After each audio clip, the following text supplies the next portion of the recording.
Just happened moments ago. Nvidia making a $5 billion or agreeing to investment in Intel, a partnership. The deal does not include an agreement for Intel to manufacture Nvidia chips.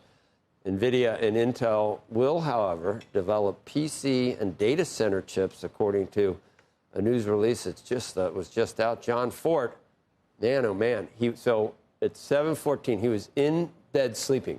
At 6:40, no, you're here for the IPO. These are my pajamas, Joe. Yeah, I'm here for the Netscope IPO, but just happen to be here as this news crosses. Which is good. And my immediate question, Jensen Huang's over there right now at the state dinner, right? Yeah.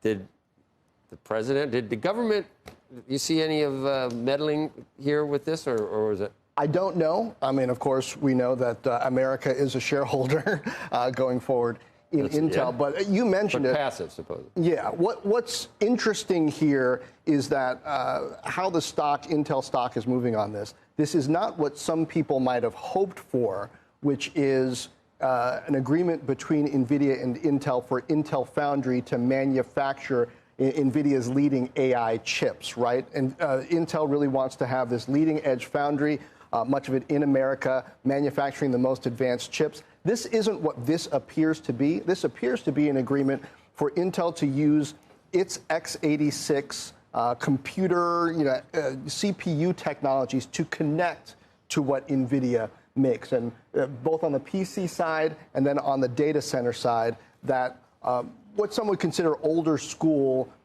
PC and data center brain connecting to Nvidia's new school AI brains. But perhaps some of the enthusiasm is hope. Okay, well, if they're talking about this, maybe they'll talk about some of the other stuff. $5 billion is not a ton of money for the amount of investment Intel needs in its foundry business if it's going to manufacture leading edge in the U.S. So $5 billion doesn't particularly move the needle. We're talking tens of billions of dollars that Intel needs invested there.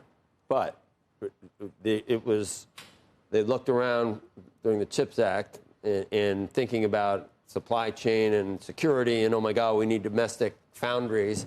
And it was like, who do we have? I was like, oh no, all we have is Intel, right? At least, maybe not at the time. Samsung, TSMC, they've got some U.S. manufacturing, but Intel is on a whole different scale. But Intel's fortunes even worsened since the CHIPS Act. Oh, for sure. Okay. For sure. I think very few people anticipated, arguably nobody anticipated, how much Intel's core business of data center and PC chips would erode. Because, I mean, when you got OpenAI showing up, driving people's imagination and expectation of what AI is going to do, and you got the data center investment shifting so quickly to AI chips, that's money that Intel's not getting. Maybe we could sell our stake in Intel to Nvidia and just get out of this whole stake. I mean, it just popped. Right now, it can make a tidy profit. Yeah, it is make everyone happy. Hopefully, we're in it for a longer haul than that. Who, us? Yeah. We don't want the government in, do we? Nobody asked me. But I'm just saying, if you're going to say America's behind Intel, it'd be awfully odd. Do we still have the warrants in the airlines we got in 2020 when we bailed them out? I mean, it's like, stuff's sitting around in the government. It's not material to the government's budget, but it's big for the companies. It is.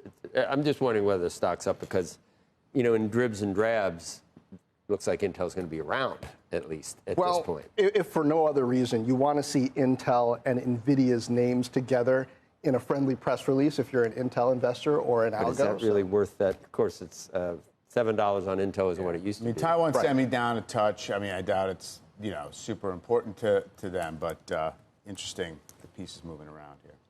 AMD indicated down 4.5%.